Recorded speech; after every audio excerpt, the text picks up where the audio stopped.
This is Dominic Verdeen with IFL TV in association with NTK Global, here with Michael Conlan. Michael, you're turning pro on March 17th, St. Patty's in New York. You're a amateur standout who's turning professional, and you're leading the entire card. Talk to us about that. I think it just makes sense. It's St. Patrick's Day. It's New York. I'm Irish. It's going to be crazy. It's going to sell out also. So, I'm bringing an awful lot of people from Ireland. I think we've already done over 3,500 to 4,000 tickets, and it only holds 5,000.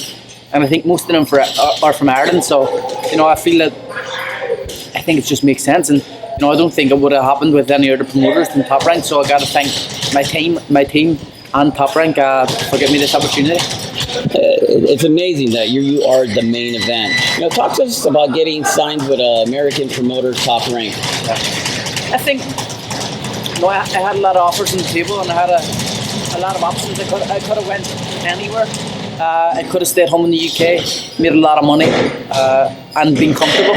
But I feel to be the best in the world, I needed to come here. I needed to come to LA and train, and I need to fight out of America, because I feel that even the journeymen in America are a lot tougher. They're like prospects at home. So I feel it's a step in class coming here. I definitely feel it when I'm training, and when sparring and stuff. I feel it's a different kind of caliber. So I thought it was just said to my manager Matthew Magran and the rest of the team, MPK, and we spoke about it.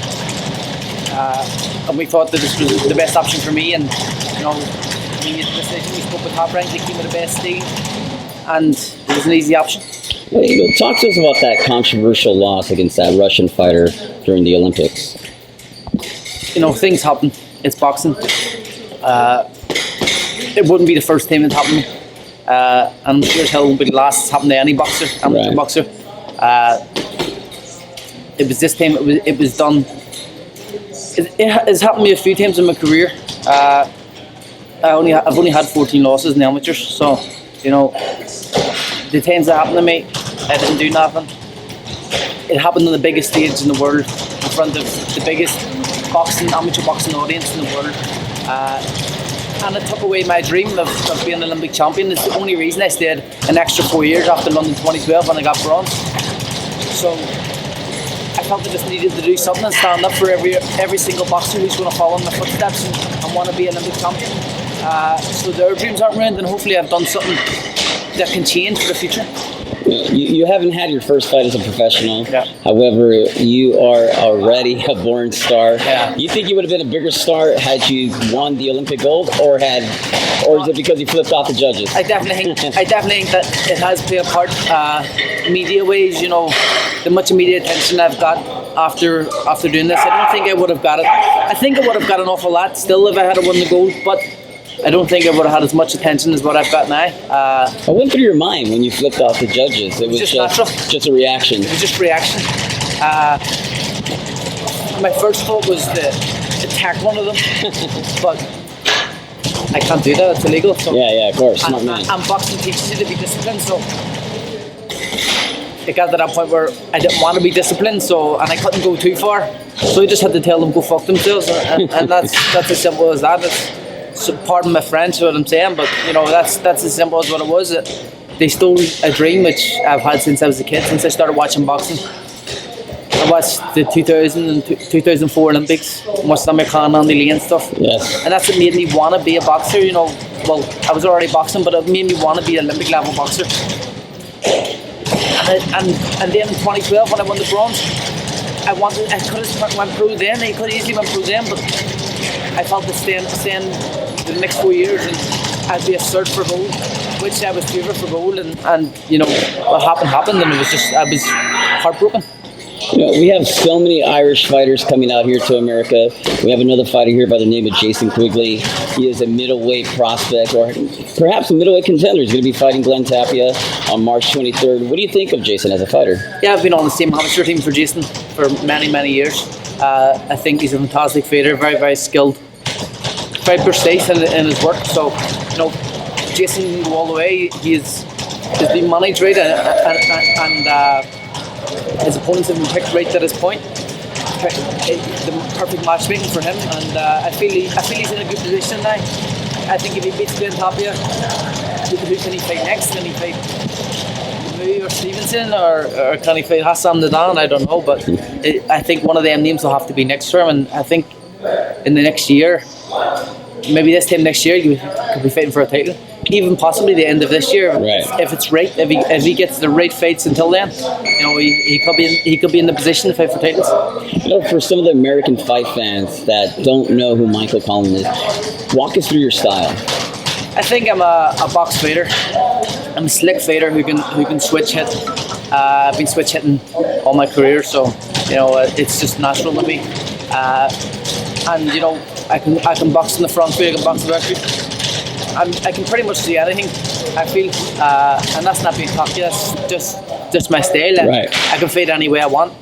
I've had a great amateur career, but now I know it's time for the professional career, and I feel that I'm with the right team, and I'm going to take off and take over professional boxing. Do you feel it's going to be difficult or any different making that transition from amateur to pro? No, I fought in the World Series of Boxing. Okay, with no headgear. Yeah, no headgear, 5 rounds. I fought, I'm not sure, but around 12 fights, I think, or maybe a wee bit less, I'm not too sure, but I fought an awful lot of times in that, so I'm used to the longer distance and the no headgears and stuff. So, it's going to be a natural transition, and the amateur game has kind of changed over the last 4 years. Through the kind of professional stage, professional scoring, the way headgears have gone. So I feel that it's not going to be as hard as a transition as most amateurs in the past would. Right. So I feel I'm in a good position. And what have you learned being here in the States, being here in America? Have they implemented a different style to your boxing? I don't think we're not going to change anything. We're just going to add, just the little small things, sitting down in the punches a bit more, taking the time a bit more, not fighting at as high a pace. As an amateur, you're fighting at a sprint, and pro boxing is a marathon over the longer distance. So, I feel that I feel that I've learned an awful lot coming here. Just the little small things, small adjustments, nothing changing, but just small adjustments. I read an article where you talked about wanting to fight Carl Frampton in the future. What do you think of Carl Frampton as a fighter and as a person? I think Carl is an unbelievable fighter, an even better person. In the future is definitely a fight I want, as we're both from Belfast. There's nothing there but that. That's just the fight I want because it's an all Belfast matchup, and you need the kind of local rivalries. Right. I feel that will be a fight that will make both of us a lot of money, and that's probably the reason I want it in the future. But I think Carl's a fantastic fighter. He lost against Leo. Was it last weekend? Yes. But it was a great fight. It was a very, very tough fight. I didn't think Leo could change and have a different game plan like he did. So I predicted Carl would win, and I was wrong. So I still think he's a great fighter, and I think if they fight again, he'll adjust this time, and I think he'll change up and he could win. Carl Frampton was just given Fighter of the Year by Ring Magazine. Is it difficult to receive such an award and then lose your next fight? I say for him personally, it's been tough. Yeah. I have his first loss also. And after getting the Fighter of the Year, and he's won every award there is to win, really. Like this year, of all the boxing raiders, of all like the local at home, all the stuff in Ireland, all the sports awards, he's won the personality awards, and for him to lose, I think it would be quite tough, and he's got to just think back on last year, and it's to say you're only as good as your last fight, but I'm sure he'll come back a lot stronger and he'll get the victory again. You've been bestowed a lot of accolades, as much as an amateur can receive. Is this a great start to your professional career? I think it's the perfect start. Coming out here, I feel it's going to be a better fighter. But then you look at my professional debut, it's going to be a Madison Square Garden, St. Patrick's Day. That's amazing. Topping the bill. Which fighter really does that? Who tops the bill on their first fight, and especially on their national bank holiday? It's like a Mexican fighter fighting on Cinco de Mayo, topping the bill on their debut. So I'm honoured, and for it to be an arena like Madison Square Garden, you can't really get much better. So no, it's something I'm really looking forward to, and I think it's going to be a great night. The Irish are going to come out in their thousands, as always, and support. So, I'm really thankful for the fans, and I know I have the weight of a nation behind me, willing me on and hoping I do well. So it is what it is, and we're going to take over. Now, are you going to be competing at junior featherweight, or Yeah. okay? Yeah. Do you know who the opponent is? 22. Yeah, I think it's a guy called Timmy Barra, I think. Okay. Yeah, so he's 4-4. 6-round fight. Are you doing a 6-rounder? Okay. Yeah, straight in 6 rounds. I'm comfortable doing that. I don't care. I haven't watched any of Timmy Barra yet. I leave it to the coaches. I'll just go in and get the job done. It doesn't matter who's in front of me. It's just another body, another person. Mm-hmm. I have no ill feelings towards him. I'm not listening to anything he's saying, or if he's thinking he's going to beat me. That stuff doesn't come into my mind. I'm just going in to do a job. There's no hard feelings with me. I'll go in, get the job done, get out, get ready for the next one, get that done till I win a title. And then I'll start to think who I want and what's next. One of my final questions. You're here at the Rock Gym in Carson, California.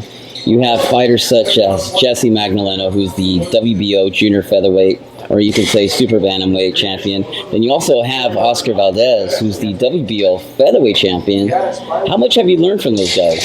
Yeah, I've learned an awful lot just watching them spar. We haven't got in the ring yet together, as they both seem to be a bit overweight. But once they're down on the weight, we'll get some sparring, and I'm really looking forward to it. I think both are fantastic fighters. Both are around my weight division. Both are probably the reason I came to this gym as well. I want to get in with that type of fighter, and surround yourself with the champions, and you'll become a champion. And that's what I feel. So I feel that going in with these guys is going to bring me on an awful lot. Just watching them brings me on, and they're where I want to be, and I will be in the next 2 years. Now, where can they follow you on social media? Do you have a Twitter account? Yeah, Instagram? But, everything's the same. Twitter, Instagram, everything. It's all just Mick, M-I-C-K, Conlan, C-O-N-L-A-N, 11. Mick Conlan 11 on all social media. That's me. Follow me there. See you All right. there. Thank you, Michael. Okay, man.